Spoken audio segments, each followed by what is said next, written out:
Afternoon if you're listening from New York. Good evening from Moscow, and welcome anybody who's listening from other time zones. Welcome to this edition of the Scott Ritter Show. There's an old Chinese curse: "May you live in interesting times." And based upon the news that's coming across the, the internet this morning, we live in very interesting times indeed. As we speak, uh, the midterm elections remain unresolved. It appears as if the Republicans will take control of the House of Representatives, but the Senate is very much up for grabs, and uh, indications are it Democrats may control that. This wasn't the red wave that many Republicans were expecting, and the reasons for that are varied. One is that maybe the Republicans weren't projecting a vision on how they were going to fix that which they claimed Biden had broken.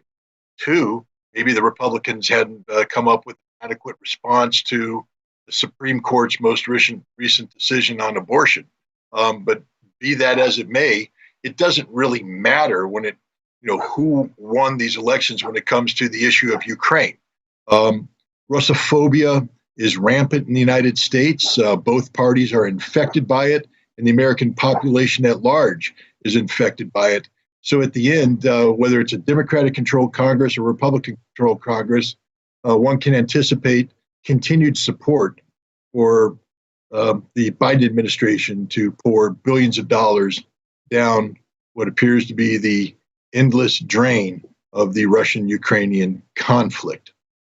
Now, speaking of the conflict, we also woke up today to find out that the Russian leadership has decided to abandon Kherson, to withdraw Russian troops from the right bank of the Dnieper River, to seek more consolidated defensive lines using the Dnieper River as the foundation of this. The reasons given were honorable, to save lives, save Russian lives. The Russian leadership had come to the determination that to preserve their defensive positions, by the way, which had consistently repulsed all Ukrainian attacks to date, inflicting 7 to 8 times as many Ukrainian casualties as were inflicted on the Russians.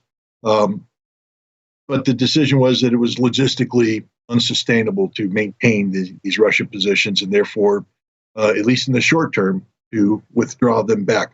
What this portends to the future, I don't know. But you know who might? For some time in this program, I've been seeking to get important Russian voices on air so that the American people could be exposed to Russian thinking, the Russian perspective, etc. Today, we're going to flip the script. Today, I'd like to introduce Ray McGovern. He's a former CIA officer. He's one of the founding members of intelligence for the dogs are approving for VIPs, and he's a longtime friend of mine. So welcome, Ray. Welcome to the program. What I'd like to start out, Ray, is to have you introduce yourself to a Russian audience. You were a Russian analyst, a Russian expert back in the days when that meant something in the CIA. So if you would, just take a moment to explain to our Russian listeners about who you are and why you're relevant in today's discussion.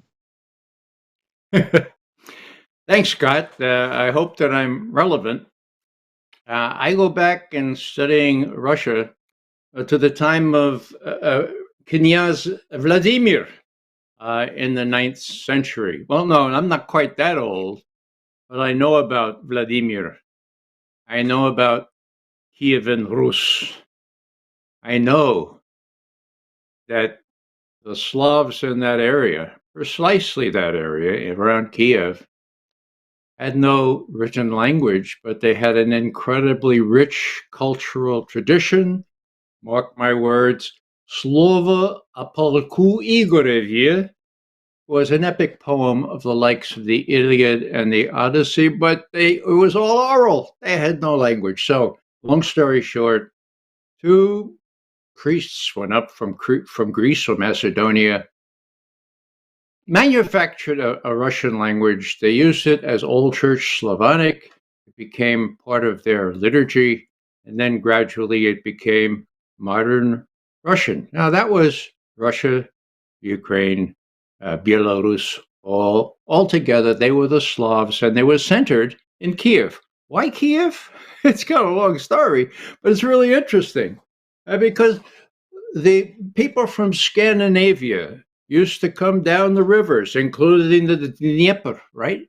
And they used to trade with a place called Byzantium. And it was really a rich trade. And so Kiev profited from that commerce and profited from those riches. That's how Kiev got started. Now, more recently, I started studying Russian in 1959. That's a long time ago. And since about 1963, I've been homed in on Russian foreign policy, actually Soviet foreign policy first. And in retirement, I could see that something was going berserk with respect to the common ideas about Russia. And then when I saw Russiagate start, I smelled a real stinking rat, okay? And I looked at the evidence, and the evidence was about on the par with the evidence it's used to show there were weapons of mass destruction in Iraq. And you and I go back a long way on that, Scott. Parenthetically, we tried to get the British Parliament to listen to us, didn't we? Just about when the war was starting, they didn't listen. Nobody listened. Matter of fact, they wouldn't let us in the front door. Anyhow, when we saw that, and when we saw deliberate falsification of intelligence by our former colleagues, I mean, that's as bad as it gets. Falsifying intelligence to justify a war of aggression? Well, I couldn't believe it till the last minute when the troops went in. And so we formed, actually, two months before the attack on Iraq, we formed something called Veteran Intelligence Professionals, or Sanity. There wasn't much sanity around in Washington in those days.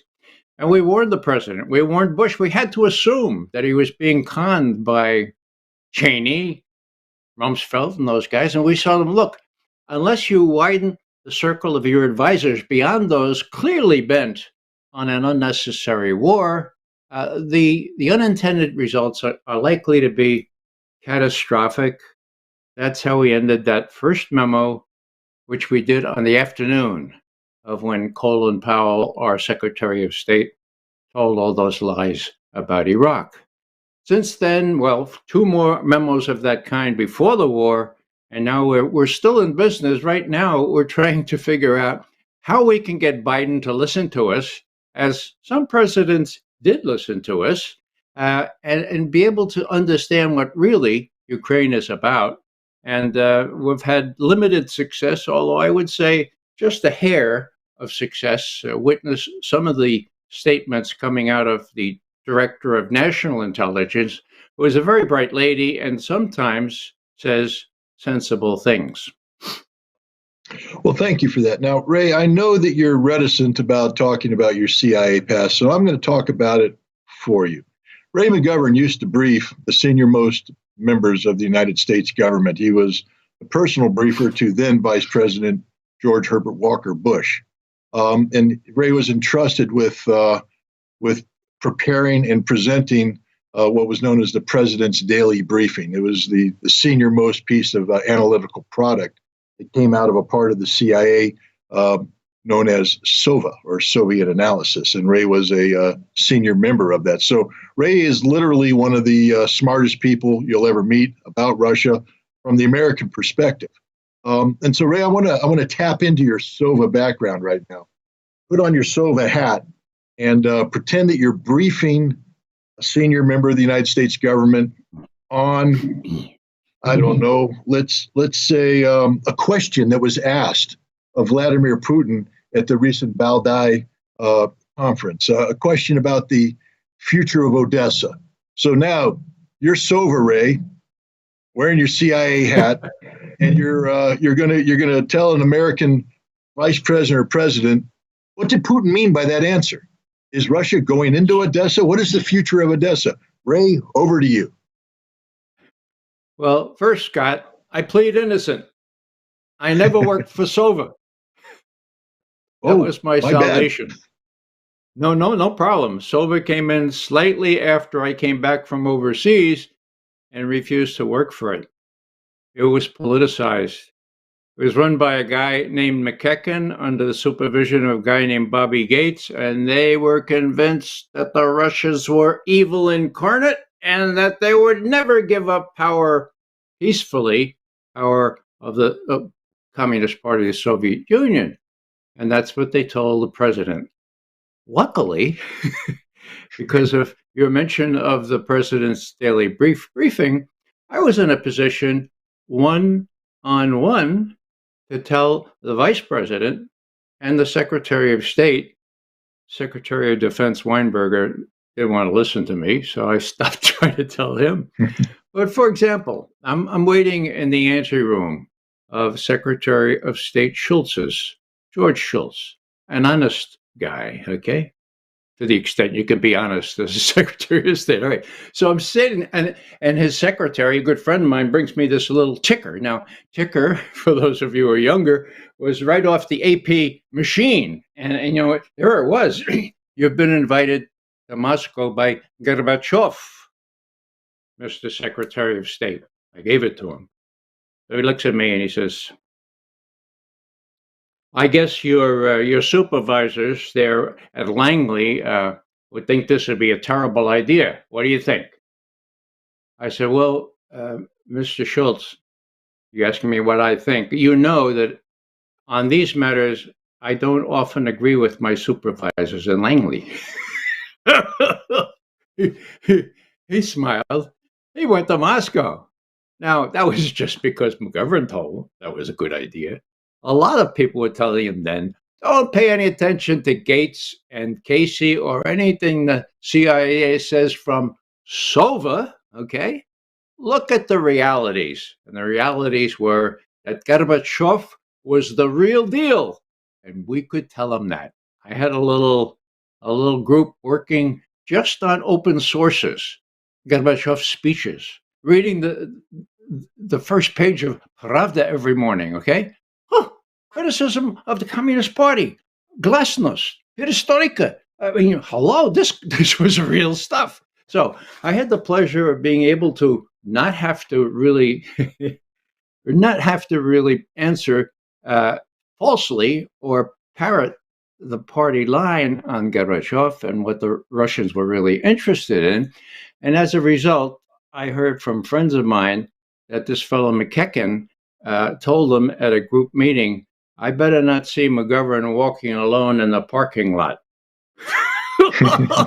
That's how popular I was in Sova. So, long story short, what would I say now? I'd say, now, Mr. Vice President or Mr. President, we still apply the trade of something called contextual context analysis, okay? It used to be called esoteric communication. It all really matters is you look and you memorize what a head of Russia, the Soviet Union, says on one day, and then a week later, if he says something different, you've got a story, okay? You take it seriously because the Russians take it seriously. So here's McGovern faced about 10 days ago with a long speech by Vladimir Vladimirovich Putin at the Valdai conference. Okay. Well, he can't read it because he was writing something else that day. So he reads it over the weekend. He prints it out. It's 53 pages, including the Q&A. Now, am I able to sustain buying so much paper? I can because it's a worthy cause. You read through the whole thing. That's what we used to do in the old days. Read through the whole thing. Penultimate question, next to the last question, was this. Had to do with Odessa. I don't want to misquote Putin because this, I think, may be a clue.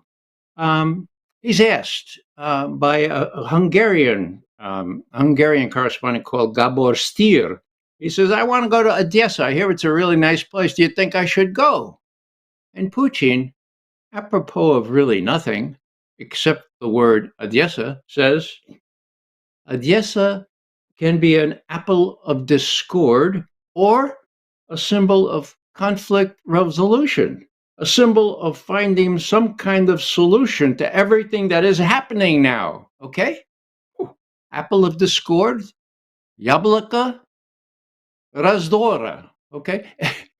For those of you who didn't have to suffer through ancient Greece or ancient Greek mythology, that's what started the Trojan War, for God's sake. Okay, you can read up on that. I won't explain it to you. But here's Putin saying, whoops, this can be a Yablota Razdora, or it can be, I repeat, a symbol of conflict resolution and a symbol of finding some kind of solution to everything that is happening now.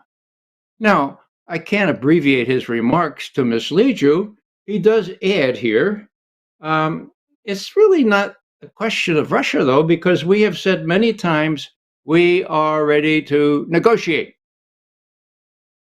The final word belongs to those who implement this policy in Washington, not Kiev. It is very easy for them to solve this problem, to send the appropriate signal to Kiev that they should change their position and seek a peaceful solution to these problems, and that would be enough to do it, period, end quote. Now, somehow, the Western press, Western media missed that. I guess they wanted to save some paper so they didn't print off the whole thing, right? Or maybe they left after the first hour. Putin really only spoke for about 45 minutes. The Q&As are where the juice is very often. And here's Putin saying, hey, this could be not an apple of discord. It could be a symbol for conflict resolution. Now, what would I say about that? I would say that's a straw in the wind, okay? I say he's putting that out there just to see what kind of reaction he gets. What kind of reaction has he gotten? None. Why? Because nobody knows about it except you and I now talking about this. I haven't written on it yet, but I intend to. So that's just a little measure of the juice that we used to squeeze out of Soviet leaders' statements. And I still practice this trade of media analysis, a subdiscipline really of political analysis. But on Russia, it's the meat. They had one little quip here. It's not a quip. When Director Bill Casey came in to be head of the CIA, Reagan made him a member of the cabinet. Bad idea. I've discussed this with George Shultz many times. Bad idea. You can't have the head of intelligence making policy because he'll shape the intelligence to justify the policy. And indeed, Bobby Gates even admitted to Walter Pincus that he watched Director Casey time after time bend the intelligence to suit the policy. Whatever. He's at the first cabinet meeting, right? It's early February 1991. I have a friend who was there.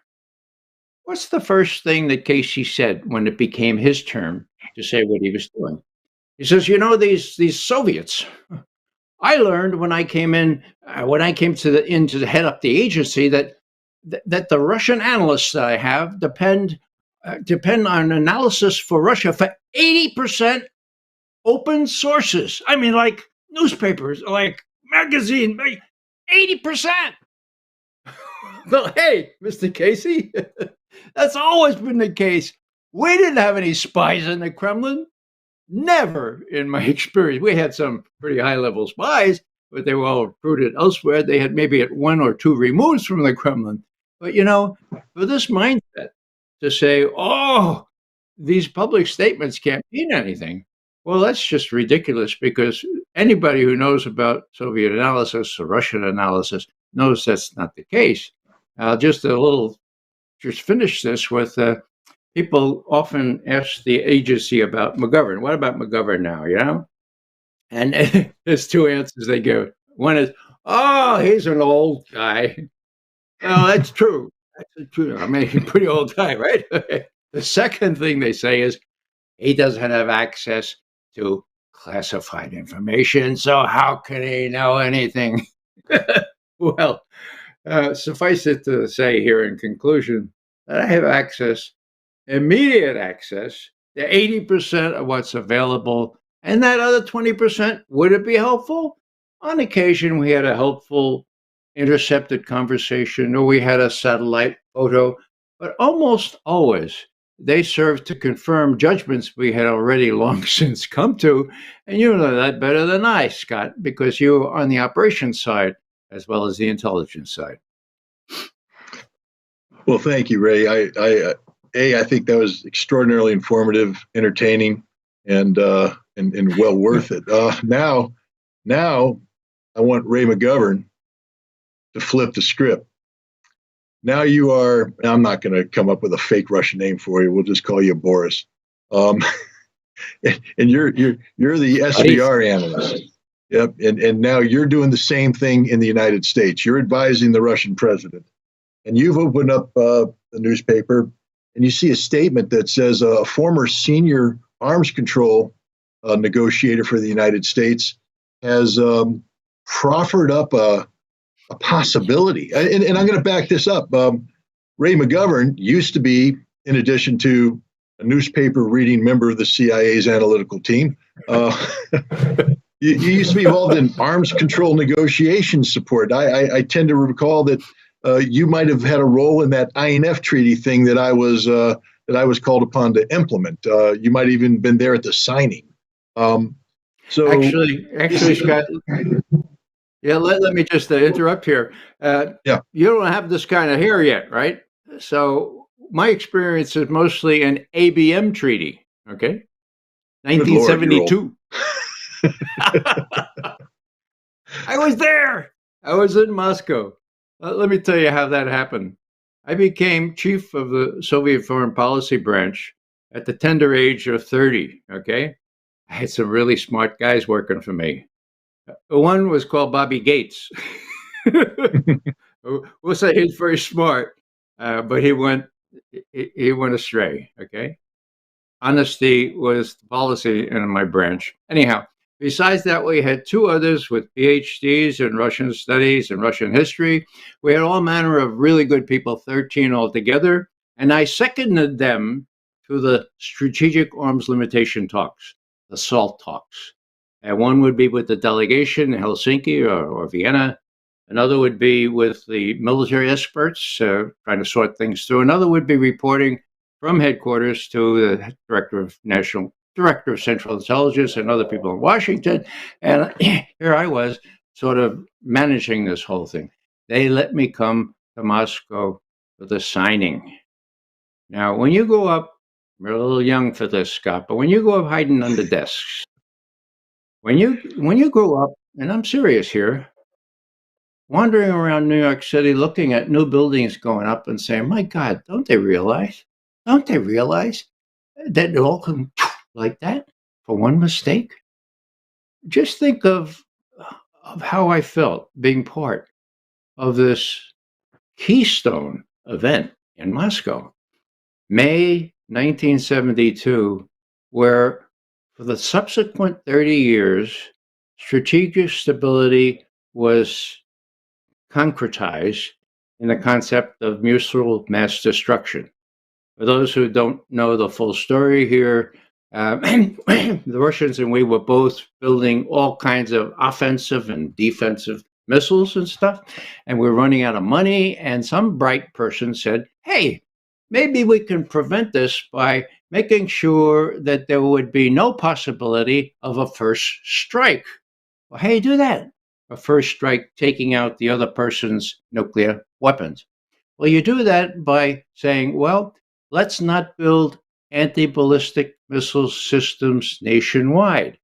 That way, no country can be sure that it can launch the kind of first strike that can escape a brutal retaliatory strike. So, long story short, the first ABM treaty limited these sites to 2, then it was limited to 1. Now, we were asked at the time not only to declare whether we thought the Russians were really interested in this, Kissinger, Nixon, and we said, yeah, we think they're interested in this. Why? Well, because they're outspending themselves as well, and they would like to have some strategic stability. And besides, you've done a very clever move, Kissinger. A clever move? Yeah, you got them worried about China. We see the results already. President Nixon went to China. There's more flexibility in Russian foreign policy than there ever has been over the last couple of years. They've reached an agreement on Berlin, for God's sake. That would never happen. They're scared. They're scared that China will steal a march in improving relations with you, United States. So you can profit from this, and I think that you can expect a more flexible Soviet in those days reaction to your proposals. All right, says Kissinger. Now, the big question. Will they cheat? Probably. How soon can you tell me when they cheat? So we go back to the people who run the satellites and all that stuff. We say, well, how soon will we know? They say, a week to 10 days. So we go back and we tell Kissinger that. And that was enough. That was doverai, no proverai. Trust but verify. It didn't start with Reagan. It started with Nixon and Kissinger. So on the strength of that, they concluded this treaty. Did the Russians cheat? Yeah. Did we catch them? Yeah. They were supposed to not build any other ABM radars, and they built a giant one in a place called Krasnoyarsk, way in the middle of Siberia, right? We saw it. We took images of it. We told the President Reagan, he's okay, show them to the Soviets, tell them we want them to tear it down. So that's the first tear. That wasn't President Reagan, I'm sorry. Yeah, right. It was. Let's see. We're talking 72. This is early 70. We showed it to the president, and the president said, look, deal with this. Tell the Russians. And the Russians did deal with it. They said, that's not an ABM radar. It took 6 years to convince them to tear it down. That's the way we used to do things. We show them photos. We actually used to talk to these commies, commies. And finally, Gorbachev comes in. And he said, all right, it's an ABM. I'm sorry. We confess. We did it. Tear it down. And they tore it down. So what I'm saying here is simply that I was just in a wonderful way at the beginning of the creation of this strategic stability that depended on one side realizing that the other was not about to attack it because it would suffer an extreme retaliatory attack. And then 30 years later, McGovern in retirement is watching George W. Bush, Reagan, Cheney. Bolton. Let's leave the ABM treaty, which they did. The Russians asked, why are you leaving the treaty? None of your damn business. Then comes INF, the treaty that you were involved in, 85, 86, 87. Matter of fact, it's all written in this book, in case I forget to mention it. Oh, thank you. For which I was pleased to do a little blurb, okay? So on INF, just so people realize the magnitude of this, in the early 80s, we were building and installing, deploying something called Pershing II missiles. Now, they were described as intermediate intermediate range ballistic missiles, and the Russians had SS-20s, and they had them by the basketful. Okay, they were deployed and mostly in the European part of Russia, but some out in the Far East as well. So, Gorbachev and others, Gorbachev said, "Hey, President Reagan, how would it be if we got rid of those? Because we don't need them. We already have this ABM treaty that nobody's going to. Let's get rid of this entire class of missiles." Now, when McGovern heard that, he said, "Right, right. You're gonna destroy already in place intermediate range ballistic missiles. Lots of luck. Guess what?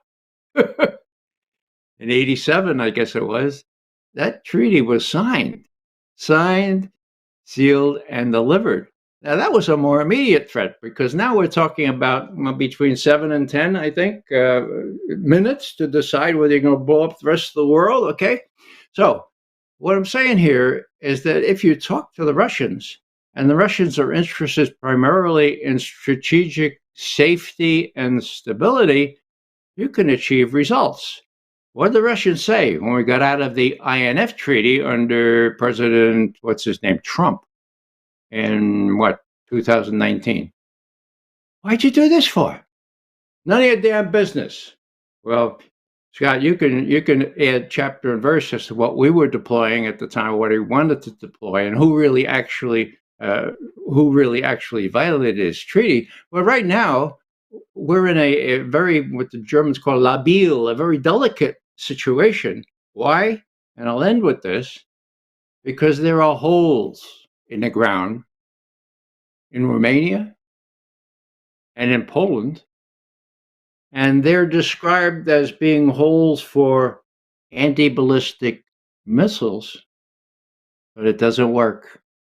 Anti-ballistic missiles are not going to go into those holes. What's going to go into those holes, Putin has pretty much accused the United States. People like Ted Postal confirm, if you put a cruise missile, if you put a hypersonic missile in those holes, well, in the first instance, that missile can reach Moscow in 7 to 10 minutes. In the second instance, a hypersonic missile, which the US will eventually get, no doubt, 5 minutes. Now, why do I mention this? Because it's more than just being a member of NATO, for God's sake. Ukraine had become a member of NATO in all but official jargon. They had these holes put in Romania and Poland. And the last thing I'll say is this.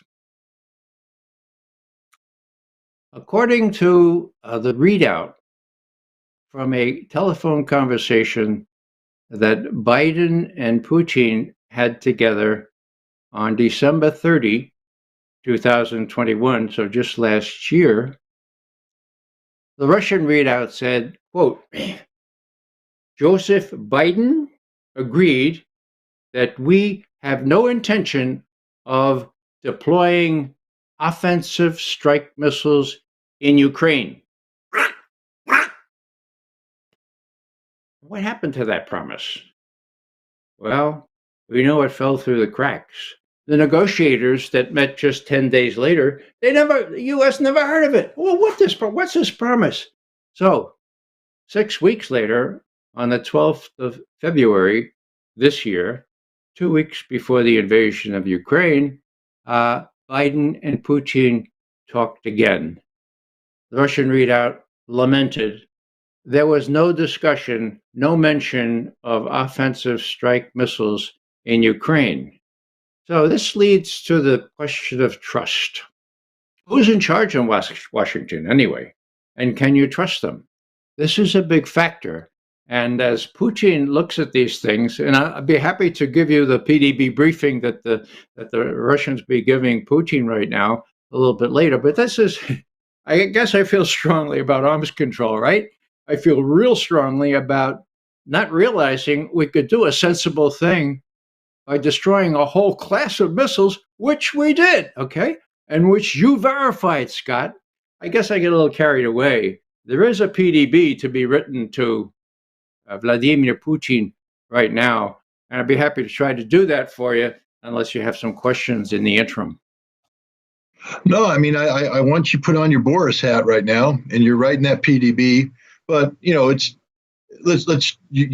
built the perfect segue into it, because you're briefing a president that knows the United States pulled out of the ABM treaty, knows the United States pulled out of the INF treaty, knows that the United States lied in both cases, knows that the United States can't be trusted as a negotiating partner, especially the Biden administration, because of their behavior, as you just said, about Poland and Romania. And so now you, Boris, using your open source intelligence, have seen a report that says that a former senior arms control negotiator has put forward a premise of the potential for renewed arms control. So what do you tell the president? Is this a serious offer? Is it something Russia should pay attention to? Can the Americans be trusted? Can the Americans ever be trusted? Should Russia even waste its time? Over to you, Boris. Well, I'll impersonate Boris Godunov. Godunov? All right, here we go. The arms control guru who worked in the State Department actually headed up the unit in the State Department for arms control. Her name is Rose Gottemüller, and she's a really smart lady. Okay. Now, what she wrote in the Financial Times, mind you, a pretty establishment paper, right? Is this, and this is what I would tell Vladimir Putin. Vladimir Vladimirovich, we have a report in here from the Financial Times. This is Gottemüller. We've worked with her for decades. We know she's the real thing, and she's suggesting something. She's saying, quote, 2 years ago, Putin offered to remove Russia's new ground-based intermediate-range nuclear missiles from Europe under verifiable conditions. Doverai no proverai. And this underpins the moratorium on such missiles in Europe. Maybe it's time to launch discreet talks, if only at the technical level, to explore what the two men had in mind. It would not solve it would not solve the horrendous crisis in Ukraine, but it might lower the nuclear temperature. Now, an intelligence analyst doesn't tell Putin or Biden what to do. But the question that would come back to the analyst would be, what would happen if we took some soundings from, let's say, Jake Sullivan on this? I think Sullivan might not have read this, and it would be a good idea to do that. But we have to warn you, Mr. Putin, of the following things. It doesn't look good as far as getting the right feel from the administration. We'll talk with Jake Sullivan. We'll have Patrushev, his opposite number, talk to him. But you should be aware, for example, the nuclear scare. The Western press is full of claims that you have threatened to use tactical nuclear weapons. Now, you know better than anyone, you haven't threatened to use tactical nuclear weapons. You have simply repeated what you repeated just when you invaded Ukraine. Look, don't forget, we have nuclear weapons, and we have a rigid doctrine as to when we would use them. You haven't diverted from that for a second, but they don't. For some reason, they're stoking this fear that you're going to use tactical nuclear weapons in Ukraine. Even your recent statement, Mr. Putin, that said, we wouldn't, we shouldn't, we don't have to. We're going to win in Ukraine without using, So there's something at play here that we have to warn you about. What else? Well, Sullivan is running around kind of trying to figure out how to stop this thing or how to cool temperatures down. But it looks like they've got a loose cannon in this fellow called Zelensky. Now, I know that Lavrov and others have kind of made fun of him as a piano player. And he is a piano player, and he uses very strange things to stroke the keys sometimes. But, we thought, he's a vassal of the United States. And here he says, well, no, we're going to get all our territory back, including Kiev. This is how it all started a year and a half ago. We're gonna take Ukraine back. Okay, now we're gonna take Crimea back. I'm sorry. Right? So it doesn't look like Zelensky is answering to Sullivan. Maybe he's answering to Victoria Nuland and in the State Department, or maybe he's answering to the neocons that are getting tired of Sullivan. We don't know who's running things in Washington. So, we're sorry, but we're trying to find out. We'll let you know when we do. What else? Well, you know about the winter coming. You know about Europe. You have been patient in waiting to see how things unfold. Now that someone sabotage Nord Stream 1 and 2, you know how fanciful the U.S. spokespeople like John Brennan have been in saying the Russians did it, the Russians did it, the Russians sabotaged their own gas pipelines. You know about that. It's not funny. We know. We know that the Kerch Bridge there, that bridge uh, that connects Crimea with the rest of Russia, we know that some people are saying, well, maybe the Russians did that too. There's been no official pronouncement from the U.S. as though it did that. They haven't even lamented the fact that some terrorists did that act. So bear that in mind. But most of all, China. Um, we in the Russian intelligence service wish that we could get through the heads of this Tony Blinken and Sullivan and Nuland and the other people who are running things for Biden, that the alliance between Russia and China is more solid than any traditional alliance. They have said so themselves. We'll remind you, Mr. Putin, the Chinese have this bedrock principle. It's the Treaty of Westphalia, okay? No interference in the affairs of other countries, no coups, no infringement on national borders. That's their sacred principle. Guess what? They made an exception for you, Mr. Putin. What do you mean?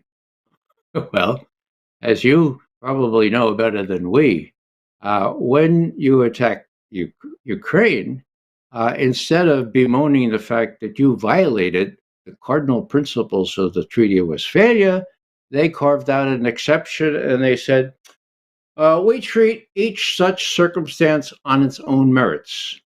We defend the core interests. We defend the core interests of either side, whether it's the core interests of Russia in Europe or it's the core interests of China vis-a-vis Taiwan. So, what have the Chinese done? They've thrown their lot in with Russia in this very crucial way, violating their long-standing principle that Westphalia should be honored exclusively. So, what am I saying here? I'm saying that the Russians and the Chinese are together as never before. And I know a little bit about this since that was my first portfolio 50 years ago. So, Sino Soviet relations, okay? They're together. Here's an example. When I was analyzing Russian relations with China, yearly trade turnover was $200 million. They were at loggerheads. They were shooting each other across the riverine borders. They were claiming, the Chinese were claiming 1.5 square kilometers of Siberia seized under unequal treaties.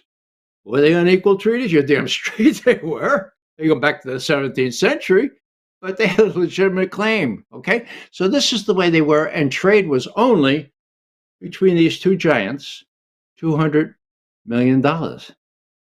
What is it going to be in 2 years? 200 billion with a B, right? Now I did the math. I think that's 1,000 times more. That's how close they are, okay? Now, I've been saying for a year and a half that if the Russians need help from the Chinese in a very tactile, a very measured way, then they can expect it. So if the balloon goes up in Europe, I was saying back then, the Chinese are going to do some rather threatening things in the South China Sea or opposite Taiwan. I still think that's likely, and vice versa. If the U.S. provokes something around Taiwan, you'll have the Russians doing something even more in Ukraine. So, problem is, Mr. Putin, we can't get this through the skulls of these elite people who think that the U.S. is still a dominant country. They come from these Ivy League schools that tell them they're exceptional, and we know you've objected to that, but they seem to think they're exceptional. And you remember during the first summit on June 16 last year. Remember what they said? Remember what Biden told you? You briefed us on it later. He said, the Russians are being squeezed by China. There's this great big multi-thousand mile border between the two of them, and the Russians know that China aspires not only to be the primary economic power in the world, but the primary military. Oh, the Russians got a lot to worry about. My God, how misinformed they were then. And the truth be told, Mr. Putin, we cannot assure you they've learned a damn thing over the last year and a half. Well, Ray, you just depressed the heck out of me and probably everybody listening to this with your sound assessment. But I want to thank you very much for coming on here, for giving us an opportunity to have this conversation and to open the eyes of the Russian audience to who you are, where you come from, and what you bring to the table. I think it's been a very valuable conversation. And again, I thank you very much for joining me today. You're most welcome, Scott. Good to be with you. Thanks, Ray. So there we have it, the conclusion of another edition of the Scott Ritter Show, journey through the mind of a prominent CIA analyst. I think this was insightful, valuable, and I hope everybody who tuned in learned something. I certainly did. Thank you very much. Remember, knowledge is power. I'll see you.